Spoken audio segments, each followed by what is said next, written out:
Достар, сендермен бірге кино бар арнасы. Біз бүгін Мүлгімейтін жоталар 2 фильміне киношолу жасаймыз. Кино басында 2 жыл бұрын бір отбасының 16-шы секторда жоғалып, бір күннен кейін қатыгездікпен өлтірілгендігі туралы хабарлайды. Содан кейін әскерлер аймақты электронды бақылауға алу үшін шахтаға келеді. Хен есімді жігіт ішке камераларды орнатады. Сырттан бақылап отырған Уилсон атты кісі байланыстың үзілгенін хабарлайды. Сол кезде Хен аппаратты тексеру үшін төменге түсіп аппаратты ашса, ішінде атшалман өртеніп жатыр екен. Полковник Уилсоннан Фостер қайда деп 4-ші ғалымды сұрайды. Жотаның төбесінде инфрақызыл құрылғыны калибрлеп жатыр деп жауап береді. Фостер Уилсонға Хэнкке рациямен шығады. Ол кезде Хэнк өліп жатады. Фостер бұрылып қалғанда мутант кісіні көріп, «Атың кім, қайдан жүрсің?» деп сұрайды. Сол кезде ол «Қаш» деп жауап береді. Ол түсінбей тұрғанда артынан бір мутант өлтіріп тастайды. Полковник Фостерді іздеп жүргенде, оған да бір мутант шабуыл жасап, жартастан құлатып жібереді. Солай фильм соғысқа дайындалып жатырған сарбаздарға ауысады. Сержант оларға «Заттарыңды жинаңдар, 16-шы сектордағы ғалымдарға құрылғыларды жеткіземіз» деп бұйрық беріп, жолға шығады. 16-шы секторға жеткен кезде сержант шатырлардың бос тұрғанын көріп, полковникті іздей бастайды. Олар ешкімді таба алмай, тек сынған рацияны ғана тауып алады. Олардың рациясына біреу хабарласып, «Маған көмек керек» дегеннен кейін байланыс үзіліп кетеді. Сержант «Іздеуге шығамыз, барлық заттарды өзімізбен алып кетеміз» деген кезде, Наполеон деген сарбаз басшылыққа ескертпей алып кетеміз бе деп ойын айтқанда, оның ақыл сынғаны үшін сержант оған «Галеонды қорғайсың, отырмайсың, бір аяғыңмен қаруыңды жоғары ұстап тұрасың» деп бұйрық беріп, Джонсонға байланысты ретте деп кетіп қалады.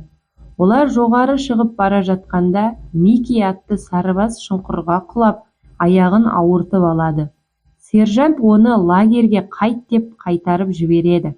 Наполеон сержанттың бұйрығын орындаймай дәретханаға отырғалы жатқанда, аяқ жағынан біреу оған тап береді.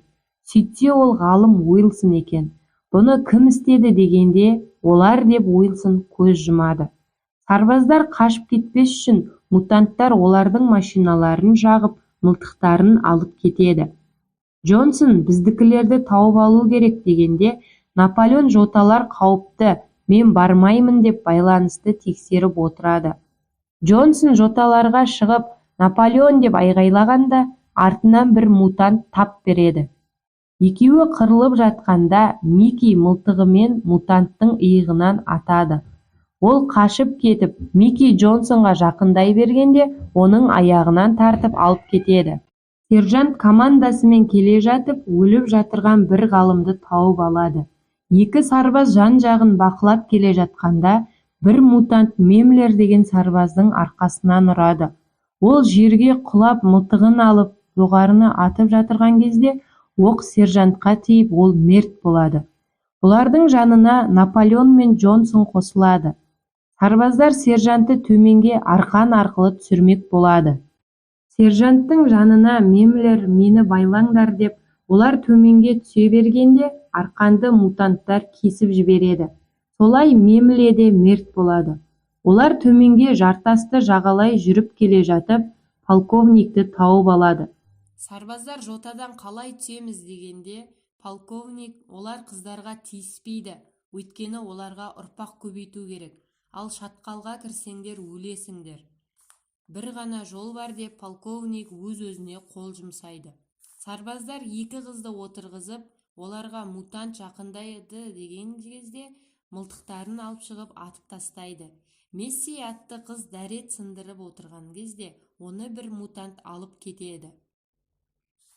Барлық сарбаздар олардың артынан жүгіріп, шахтаға кіріп кетеді. Агрис атты сарбаз ішке кіруге қорқып, төменге түсіп, көмек шақырамын деп шығып кетеді.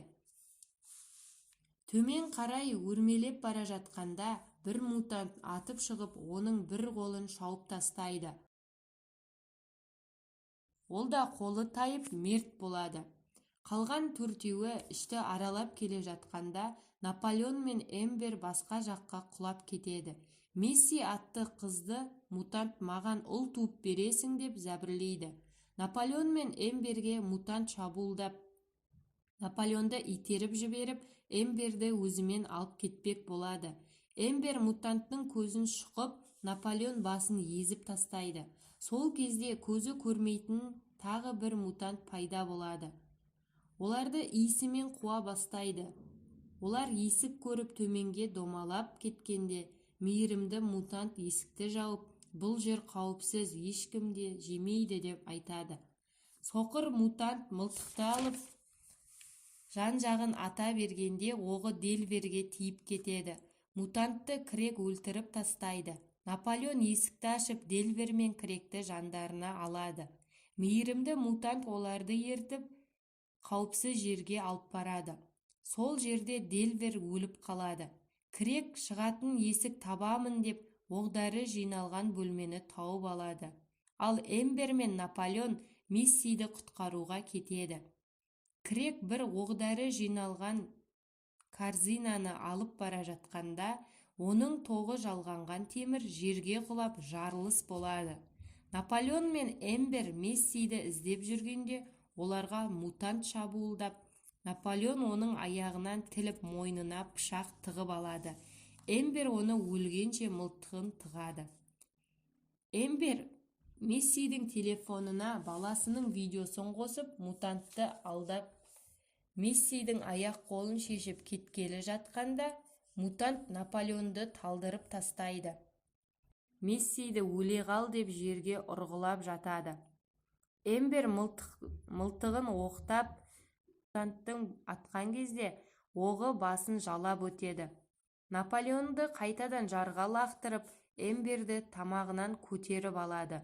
Сол кезде Наполеон ішіне темір тығып алады. Эмбер оқ тиген жеріне қолын тығып, мутантты құлатады. Барлығы енді қашып бара жатқанда, мутант Мессидің аяғынан тартып, пышақ алғалы жатады. Наполеон оны көріп қалып, қолынан ұрып, Мессиді босатып алады. Үшеуі бірігіп жүріп, мутантты өлтіріп, далаға шығады. Солай фильм аяқталады. Егер кино ұнаса, лайк басып, комментария жазып кетіңіздер.